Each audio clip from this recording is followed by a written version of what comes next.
Welcome to the Northeast Kingdom Voice.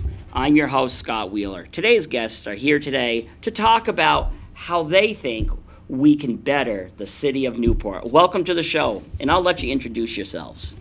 I'm Pam Lads. I'm a citizen of Newport. I live just off Bluff Road. Right. Hi, I'm Paul Dreher. I'm also a citizen of Newport, and I'm an employee with NEK, and specifically I'm working with the physical activity and nutrition program at NEK. Right. Well, I think this is kind of good because we have, before the show, you were saying you've been here for, 6 years, 6 Pam? years, yes. And you I grew up here, yeah. And I have been here since the beginning of time. So we've gotten different, different outlooks here. So what is your mission? I think for me, I moved away and came back and realized that a lot of ways our streets and our community, it's not necessarily safe for our children, or at this point for my mother, who's sort of is becoming an aging member of our community. The streets are wide and cars move quickly, and we don't feel comfortable sending our children to the grocery store, for example, on their own. We feel like we need to watch them. So I think the vision for me would be to make our community and our streets safe for my 8-year-old or my coming soon to be 80-year-old mother. Right. So and everyone in between. Right.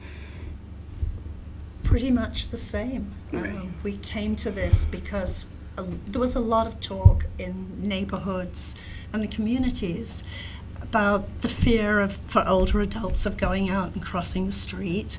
For young children, do you let your kids learn to ride their bikes? Where and how? Is it safe? And safety being a whole different ball game from those of us who've lived in other cities. Right. This is the safest town I've ever lived. You know, It's the reason I great. chuckled a little bit, do you know where I learned to ride my bike on the interstate? When it was being Right. built. My father didn't shove me out into the middle of traffic and go, but that's where we actually learned to ride our bikes. The one thing I have noticed is Newport's Main Street. Is there something about the lighting, or it might maybe just us getting old, but when I go up in the evening, I can't see the sidewalk, the crosswalks like I should, and I don't know if it's just I'm not good at night or if the lighting's weird. What is it? I think it's a bit of both. The sun definitely, this time of year especially, when it's setting, is blinding. The other piece of it, which I think is problematic, and we witness this a lot, is oftentimes bigger vehicles will park right in front of the crosswalk, so you can't see a pedestrian coming into the crosswalk. And you don't. I'm someone who's trying to think about making our streets safer, and I've almost hit people in the crosswalks on Main Street because there's trucks blocking the view. So Yeah, and it's not just when the sun's in your eyes. If it's raining, or if it's half light, or if it's dark, it's really challenging to see. Right. I know I had a friend who was mortified. He hit a person in Derby, and fortunately she lived, but she had serious injuries. Right. But on the other hand and nobody was doing well. I guess the person crossing wasn't doing just right, but he certainly weren't to blame. But he she had to recover from her injuries, but the feeling of hitting somebody, still sets with them today. Yeah, my 80-year-old neighbor was on the bike path coming down the causeway, crossing in front of Vista, as a car was turning left in. Again, light in their eyes. It wasn't optimal driving conditions, other cars coming towards them. The neighbor got hit. He was very lucky, but it could have been awful. And the poor driver, he felt terrible. I know, as you've said, you interviewed my father for a survey. Right. My father's 80 years old, but he put on, I think, 1,000 miles on his bike last year, even though I think he feels more comfortable on the bike path than he does zipping in and out of traffic. Yeah, I was the person who interviewed your father, and that particular day he went 6 times back and forth on the bike path because he was racking up his miles. But what he had said to us was that sometimes he would go out onto the bluff But if there was traffic, he didn't feel that he could because cars moved too fast to safely pass him. It didn't feel stable. Right. Now, Paul, were you here during, because you used to be, the zoning administrator? Correct. Were you here during the period of time where they had the real burst of building sidewalks? I know I was not here for that, but I am familiar with that plan, and there are many good things about that plan, and then there were some things that weren't so good, and a lot of the effort there got scrapped. A lot of the but I was familiar with that, and that was when they also eliminated the back end or the angled parking, I think. You know, the one thing I really like about, because there are some things I like, and I'm sure both of you will agree, is I liked how when they on Proudy Drive, because a lot of people don't realize when you go up Proudy Drive is like the funeral home isn't actually located in Newport. That's Right, it's actually Derby. Derby, so they had to go through some negotiation here for the sidewalk. But I like it where you can, because I'm not a back and forth person. I like loops. And I think you can make, like we live in Derby on Pine Hill, which is kind of, between two villages, Newport and Derby. And we like to just drive down to Newport and hit the sidewalks. Yeah. Newport has great sidewalks. I won't argue with that. I think the thing that is lacking perhaps in Newport, and it might be education of our public as well as the physical disposition of the roads, is the understanding that the roads should be something that we share. It's something that is for bikers, pedestrians, and cars, not just for cars. I saw something amazing outside the municipal building when I was working there. They had just put a barrel in the middle of the crosswalk to signal to people that there was a crosswalk there. And someone turning off of 2nd Street quickly, wasn't looking, turned and smashed into the barrel. John Ward and I were standing there actually discussing whether or not the barrel was necessary, and we watched the barrel get knocked over, and we realized, yes, sometimes people aren't paying attention to what they're doing when they're trying to get quickly someplace in their car. So part of it is education, I think. We do have great sidewalks, there's no doubt about that. So what are you folks doing to make the city safer?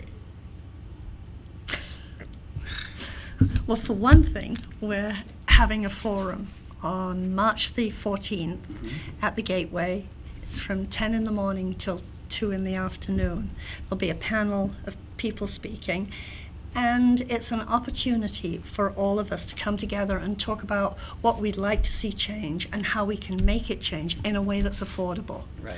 Because we recognize we're not a rich town, but we have a lot of energy and good ideas.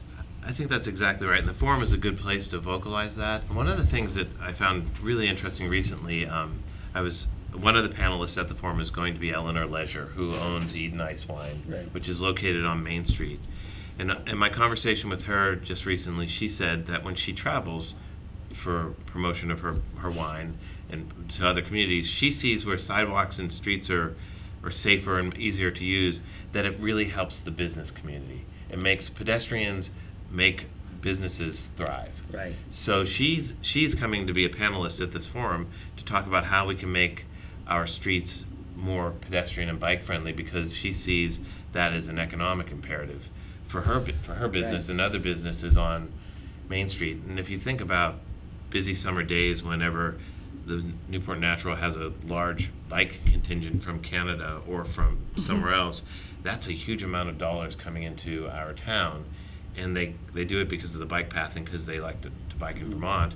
But if our streets were safer for them, we might even get bigger economic boosts from that kind of Right. traffic. I know this isn't exactly traffic, but it is parking. Up until at least the 1940s, we had a parking garage. I don't know if you realize that. I didn't. It was next to the Newport Hotel, which was located on Main Street. And it was beside, and now it was owned by, I believe, Marsh's, and it was like a 2-story parking garage. I know a lot of people say there's no parking. Now I disagree, because when we go to a mall, we're willing to walk forever. Exactly. But on the other hand, if you weren't a a resident of the area, you might not really know about the parking down and back off of Central and Coventry Street. That's true, and that is what people have we don't have a parking problem. We have a parking perception problem. Right. We do have plenty of parking, but yeah, it's years ago when we made these signs, Right. we were trying to get people to see where the parking was, including that parking lots behind on Central Street. But that is a perceived problem, and if people don't have places to park, or they won't get out of their cars and walk either, which is part of the bigger issue, which we haven't even talked about. But parking and how we distribute it should come up in this forum, Right. because that's, whether it be car parking or bike parking for that matter. If there's no place safe to park your bikes, then that sort of deters bikers from staying in a place. And so we've had some pushback from some people in the past when we wanted to put bike racks in, but I think that's evolving. And in this kind of forum, we can hopefully educate ourselves and our public and our city officials. And because there's a really strong push for us to be active by nature, I mean, that's one of the city's slogans. Right. There's a big move to encourage people to bike and to walk. There's the safe routes to school. So if we're encouraging kids to not take the school bus, Right. but to walk, and currently they're walking one day a month in a group, and it's a lot of fun. It's the walking bus. But the goal is for that to continue into the summer. Right. We're encouraging people to ride bikes. There's about to be a program of free bikes in the city. There will be bike racks with bicycles that anybody can use free. Just jump on, pedal to where you're going, park your bike, and come back. So the sharing of the street is really important. Right. And we're about to have a major demolition start. Oh, yeah. So given that there's going to be something that's not very attractive for a block of time, it's really important that we bring people downtown. And downtown has seen its better day, there's no doubt, but we were talking beforehand, you do have some good eateries, like whether it's the I'm not sure the name of the restaurant now in the Tasting Center, Newport Cider House, but then one of my favorites is the Thai restaurant, and then Largo's is a good standby, and Newport Naturals. Right, Newport Natural. Of course, you can't get. The food opportunities on Main Street are great. Right. We talked about this before the show, and Paul, this is up your alley. Would it help at all if we went back to the old style of parking on Main Street, at least with one side diagonal parking? That is the safest way of parking cars, and it's also safest for the pedestrians. What it does is a couple things. It creates a bigger buffer between the sidewalk and the moving traffic, and it also slows down traffic on Main Street when people are pulling out into the traffic from their parking space. So what it does is slows down the moving vehicles and protects the pedestrians. But the best thing about it is that if you're backing out and slowing down traffic, you're actually not decreasing throughput of cars through the system. You're actually keeping it stable, or sometimes even increasing it, because when you slow down traffic, more things can go through at a slower rate than if cars are moving at 50 miles an hour or 40 miles an hour. They have to be far apart to be safe. So would you advocate that from a professional standpoint? I would, by all means, and I think there's plenty of lane width there to go back to that kind of parking. We've done the measurements. We know how much right-of-way is there. Whoever does it, and it works there. Right. Yeah. And I've noticed, if going through all my old photos, is we've changed parking. Like the city of Newport, like any community, has not remained stagnant. We've tried different things. At one point, both sides of the road were diagonal parked, but I think that would probably be, you probably couldn't do that. But then later on, you had, I think the right side was diagonal parked and the other side was parallel parked. Which way would you suggest? I don't know that it makes a difference. Probably the Spates block might be or what's now the Renaissance block might be the way to go for the angled parking.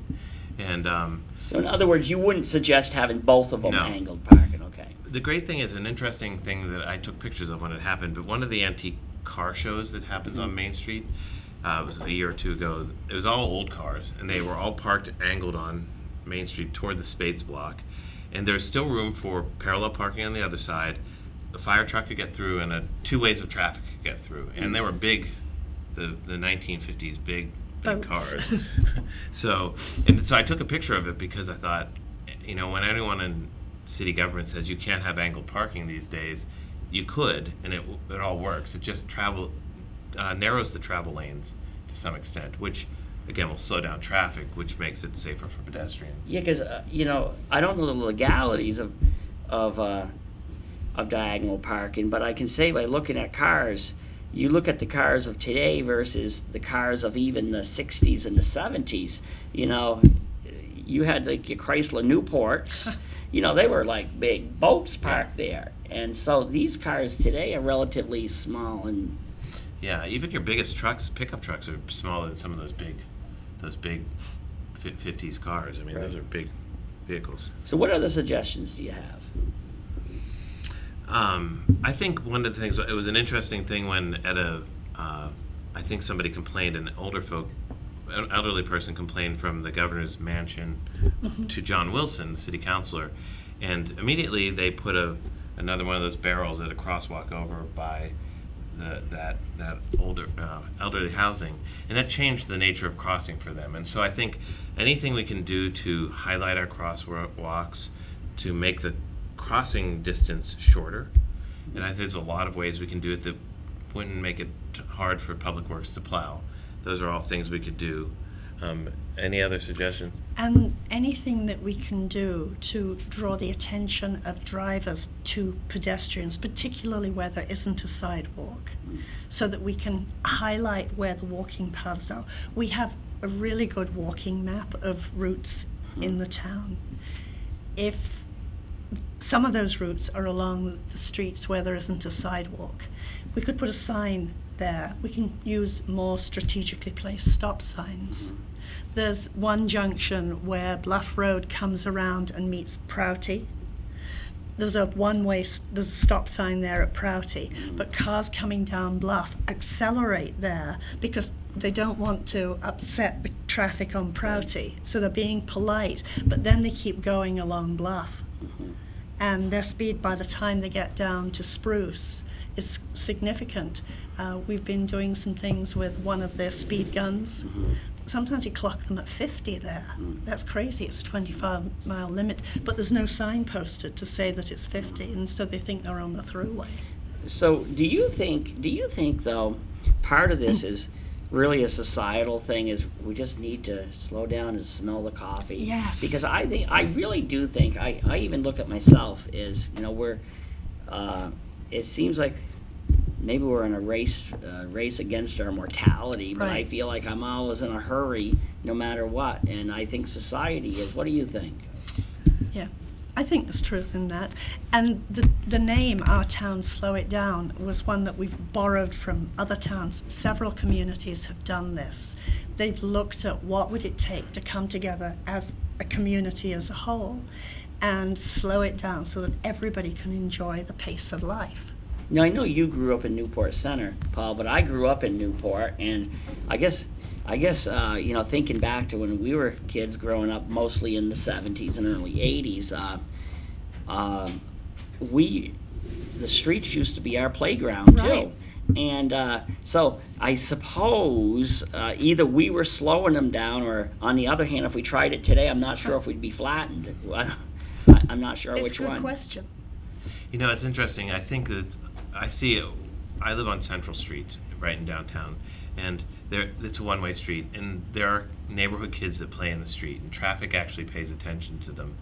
On Main Street, that's a different story. But no, you're right. We used to play in the streets. It was streets were our places, and I think that's part of the education we're trying to achieve, that we reclaim that sense of streets are the public space that we have, and so I think that we all use it, and we all can use it equally, not just cars, is really what we're going for. It's also encouraging parents to let their kids play. I was a free-range kid, apparently, and parents get locked up for that now, except we were fine. You grew up that way, so did you. It's really a shame that kids grow up now thinking they can't go out and play, just as we did. I think we're actually hyper vigilant. I think I think we're nuts, frankly. And because I think about because my parents are really good parents, but probably in today's standard, I don't know if you'd be charged with neglect. Right. Right. I often reminisce about my mother letting me at 4th grade bike from Newport Center to Prouty Beach. The 5-mile bike ride by myself. Yeah. So we went to parks and playgrounds by ourselves. We went to school by ourselves. It was not considered a problem. I think part of it, though, and here I am from a quasi-media, but certainly a former media I think sometimes the media doesn't make anything better. I think we accentuate everything bad. Right. There's an interesting thing that came up in the Safe Routes to School survey or study. They had engineers do there's this real fear that there's kid snatching going on. And the numbers, the percentage of people that actually get snatched is tiny nationwide. But we have this tremendous fear that if we let our kids go play outside on their own, someone's going to snatch them.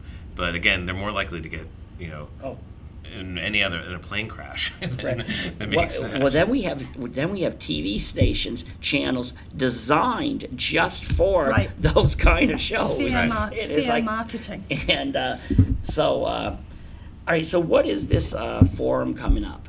And we got about 10 more minutes left, so let's touch on a little more on Saturday, March the 14th, and it's down at the Gateway, 10 a.m.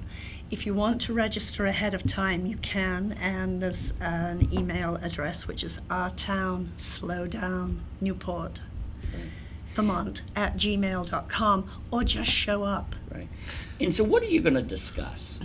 Well, the format will be that we'll have opening remarks from a Vermonter who is a traffic engineer who has done a lot. He's done some work in Newport for traffic studies in Newport, but he has a really strong position on making our streets safer for community members and children. And then we're going to break into a panel discussion that'll involve, there will be a mother who has children, a business owner, Eleanor Leisure, Harriet Hall will be on the panel, and they'll all discuss their experiences with the streets, safe, the good, the bad, all aspects of it. We'll then serve lunch. Will be catered by Cornucopia, and then we're going to break out into small groups and problem solve. Try to figure out tactics we can do to short-term tactics to make our streets safer and better, and long-term tactics. Ones that are not expensive, easy for the city to do, and ones that might be a little more long-range down the road. And part of the goal is to educate ourselves, but also, quite honestly, to educate city government as that this is not a bad thing to think about our streets as not just places for cars. Right. I'm not a person who's heavy on the law, as in law enforcement. I believe there's a place for it, but but is there a place? Are they doing their job about slowing people down? Do you think there should be more, or just more education with them? Or I think education is a piece of it, and it's really hard for the police to be everywhere at the same time.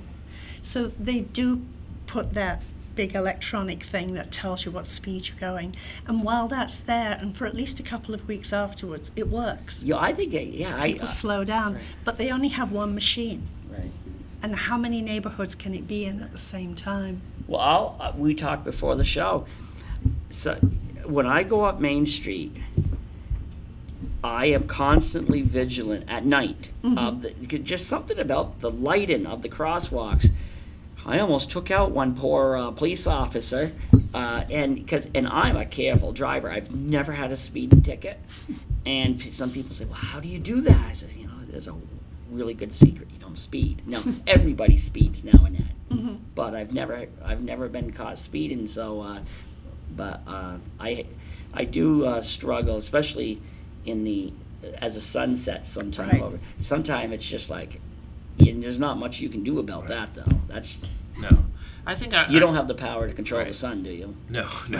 I think our police do a great job. I think, and it's great when they get out and walk on the street or do patrol the street or even make one or two stops on Main Street, and because it alerts everybody. That, Even if they're not ticketed them, Right. just because as I said, I don't think there's many people who go out to break these laws. No. I just think I just every once in a while I think a blue light might do just as long as it's not on me. Right. It's also so easy when you're in a car, you're in that protected little bubble. So you're driving along, you're paying attention to the speed limit. But if you're passing people or people walking their dogs or kids on bikes, you need to slow down even more and pull out slightly, just as you would on the thruway. If you see that blue flashing light, that's your signal to get into the other lane. Right. But sometimes when we're in that little bubble of our car, we forget. Right. And I think though it also goes the other way because most bicyclists are responsible, but you got to every once in a while Absolutely. another place that I've noticed that the bicyclists they're guilty this time is right by the railroad trestle where you're going to the east side on Lake Street, I believe it's called. They automatically come right off of the bike path. They have a stop sign there for them. Boom. So I think we all need to be We responsible. need to share, Right. play nicely. That's the critical thing is that we want our streets to be places where they're shared. So it's not for eliminating cars so bicycles can be there. It's that we all recognize that we all play a role in our community and the economic vitality of our community. And one cars or bikes aren't more important than the other, but they share. And so the biker and the pedestrian need to be as aware of the cars as the cars need to be aware of them. There is a such thing as dangerous pedestrianism, people looking at their phones while walking, and that's as big a problem as a car speeding on Main Street. So I think it does come down to that thing where we all need to slow down and not be on our cell phones, Right. not be texting and walking, not be texting and driving, and just be aware that, quite frankly, we live in a beautiful place. Do you think this is even going to become more important because it really isn't, I know sometimes we get frustrated with the pace of progress or whatever we call it, but we'll call it progress but it's going to happen. Do you think this is actually preparing also for what is to come? Yes. Yes. Yes, I think that's as big an impetus as anything, because what's coming to Newport is presumably some more economic vitality. And when you look at other communities that have addressed their streets when there's economic vitality, it enhances everything, not just the project that has lots and lots of money backing it. But if you look at Main Street now, adjacent to the Spates Block is a smaller building that used to be the Wood Knot, and that's being completely renovated, and it's going to be a small project, but it's going to impact. So are you going to tell us what it is? Everybody is waiting to hear what that's going to be. I don't think we know yet. I know that there's going to be very lovely apartments on the second floor, and I've seen them, so they're beautiful. But no, I don't think they've. All bad said, and this is a little bit off that topic, but we often focus on the Newport right now. We're missing businesses. There's no doubt about that. But Paul, what it looked like just in I think maybe 12 years ago before the state office building was put in, all those ramshackle boathouses. I have photos of all that before it was torn down, and you look at it, you superimpose the two now, and you say, wow, we've come a long ways. Right. My two boys live in northern Maine, one above Caribou, which is about as far as you can get, and still be in south of the Arctic Circle. And you pass through some of those communities, those old logging communities, you look around and you think, how would I transformed. There's nothing to build on. Newport, Derby, this area, we have so much to work with. Right. We do. We have the lake, the mountains. I mean, the proximity to Canada, and all that economic potential. Exactly. So, no, I think you're right. I talk to people, and you do too. I'm sure in other parts of the state, they remember too. Whenever Newport had those shanties, and they think with the walk or the path along the lake and the state office building, it's gorgeous, and it is. You know, the other thing about moving forward is I might write history for a living. I might chronicle history, but sometimes you have to look at the past through a little bit of reality. Like the Newport that we love to fondly remember, you know, the Newport where there were stores. Well, that's true. But there was so much other, like, for example, Gardner Park used to be the burn-in dump. They had a dump there. They buried cars there. I have a document, I have an article in which the mayor of Newport at the time, he wouldn't, if somebody came to town, he wouldn't ever go over towards the causeway direction because he didn't want them to see all that. And so if he was going to go up to East Main Street, he might take some really bizarre way up over Mount Vernon, and so he could avoid that. So we can move forward, but and it's great to look at our past, but sometimes we look at our past through some wicked rose-colored glasses because all was not as rosy as it was. And I look at it this way: we are living in the good old days, and we have to make out of what we have, you know, what we're given. Right. And we tend to focus on Main Street, but we have a lot of neighborhoods too, and that's what this is about. Right, exactly. It's for all of us. And for the most part, I think Newport is quite healthy compared to the Newport of my youth. So, well, I want to thank you for coming on, but again, one more time, when is the It forum? is Saturday, March the 14th. At the Gateway, 10 in the morning till 2 in the afternoon. Come for all of it, come for part of it. But come and bring your ideas and your energy. Right. And a good lunch will be served. Right. True. Okay, well, thanks for coming on the show. Thank you. And thank you to the viewers for tuning in to another segment of the Northeast Kingdom Voice.